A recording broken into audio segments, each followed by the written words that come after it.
Hey everyone, Miss Fisher here, and today we're going to be reading You Forgot Your Skirt, Amelia Bloomer by Shauna Corey. Let's get started. Amelia Bloomer was not a proper lady.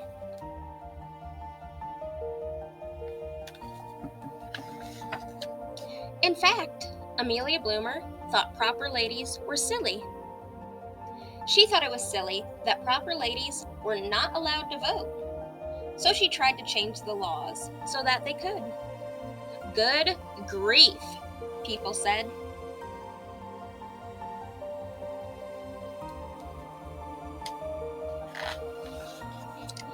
Amelia Bloomer thought it was silly that proper ladies were not supposed to work.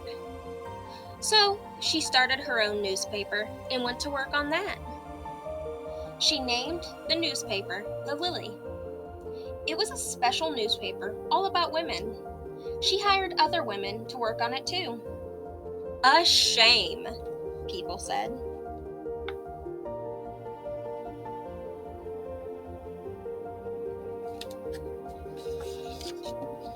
But the silliest thing of all, thought Amelia Bloomer, was the way proper ladies were supposed to dress. Their dresses were so heavy, wearing them was like carting around a dozen bricks. What was proper about that? Their dresses were so long that proper ladies looked like walking broomsticks. They acted like broomsticks too, because their skirts swept up all the mud and trash from the street. What was proper about that?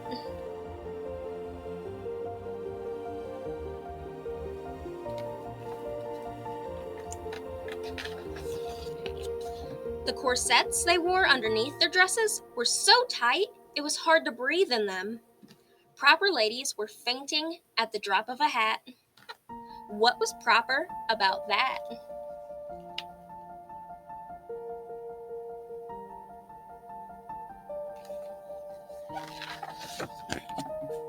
And the hoops they wore beneath their dresses were so wide that no matter how they squeezed, no matter how they squished and squashed and stuffed themselves through, proper ladies still got stuck in doorways all over town.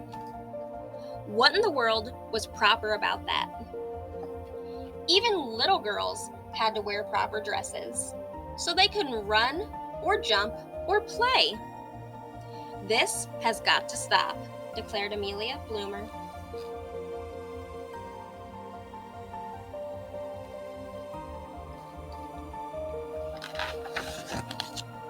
Then one day, Amelia's friend Elizabeth Kitty Stanton came to visit. Elizabeth brought her cousin Libby with her. Libby looked remarkable. She was even more improper than Amelia because Libby was not wearing a dress. Dresses? Said Libby.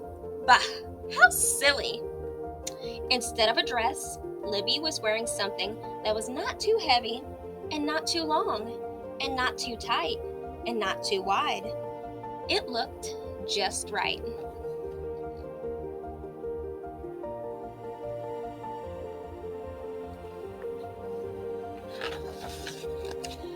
Brilliant, announced Amelia.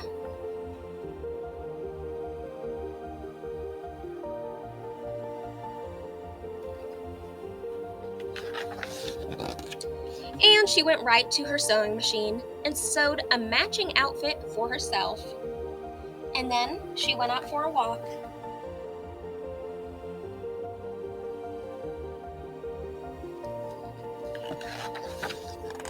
The townspeople were aghast.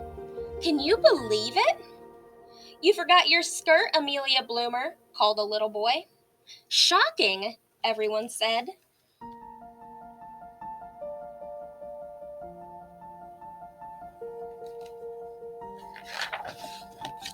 But Amelia didn't care one bit. She thought the new clothes were wonderful.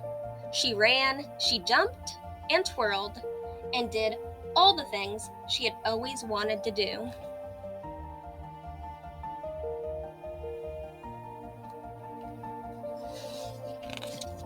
Amelia had such a good time that she wanted other women to know about the new clothes too.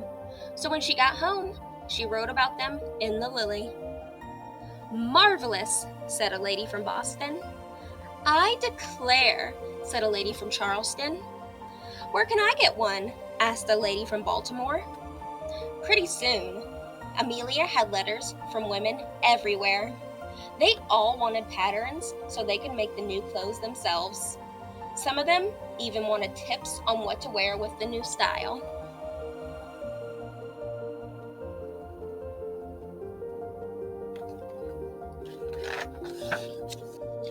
Some people called the new style of clothes the American costume.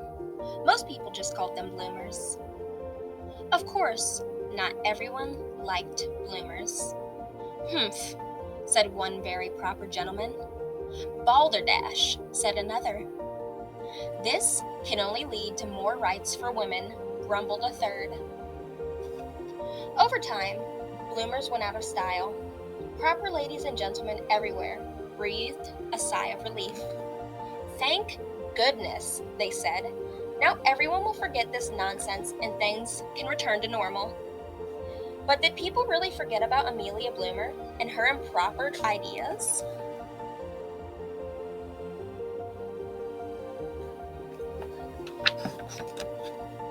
Well, what do you think? All right, everyone. That was You Forgot Your Skirt, Amelia Bloomer. And I hope you enjoyed that book, because I sure did too. And this book was actually based off a real person. In the back, it talks about the real Amelia Jinks Bloomer, who was born in New York in 1818. And here's the information, so if you want to pause the video and read it, you can. All right, my friends, I'll see you next time. Bye-bye.